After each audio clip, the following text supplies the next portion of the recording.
கார்த்திகை மாசம் பொறந்துருச்சு. இனிமே நம்ம வந்து விரதமா தான் இருக்க போறோம். ஏன்னு பார்த்தீங்கன்னா, என்னோட குழந்தை வந்து ஐயப்பன் கோயிலுக்கு மாலை போட்டிருக்காங்க. ஸோ, அதனால நம்மளும் வந்து விரதமா தானே இருக்கணும். ஸோ, அதனால சூப்பரா வந்து இன்னைக்கு டே வந்து ஸ்டார்ட் பண்ணியாச்சு.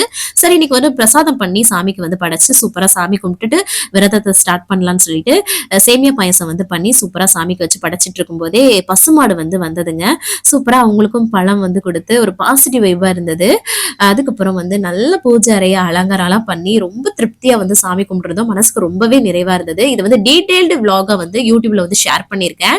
ஏன்னா நம்ம சேனல்ல 30 டேஸ் இல்ல sorry 50 days weight loss challenge வந்து போயிட்டு இருக்குங்க. நீங்களும் வெயிட் லாஸ் பண்ணணும்னு நினைச்சீங்கன்னா எங்க கூட வந்து ஜாயின் பண்ணிக்கோங்க. சூப்பரான ரெசிபிஸ் எல்லாமே டிப்ஸ் எல்லாமே குடுக்குறேன். நீங்க வந்து கண்டிப்பா வெயிட் லாஸ் வந்து பண்ண முடியும். அதுல வந்து டீடைல்டா ஷேர் பண்ணியிருக்கேன் இந்த விளாக். இன்னைக்கு வந்து பாத்தீங்கன்னா திணையில வந்து சாம்பார் சாதமும் அது கூட வந்து கத்திரிக்காய் சுட்டு பிசைஞ்சும் நாங்க வந்து லஞ்சுக்கு வந்து எடுத்திருந்தோம். ஈவினிங் போல வந்து பார்க்குக்கு போயிட்டு பிள்ளைங்கள விளையாட விட்டுட்டு நம்மளும் கொஞ்சம் என்ஜாய் பண்ணிட்டு வந்தோம். தேங்க்ஸ் ஃபார் வாட்சிங் ஃப்ரெண்ட்ஸ். பாய்.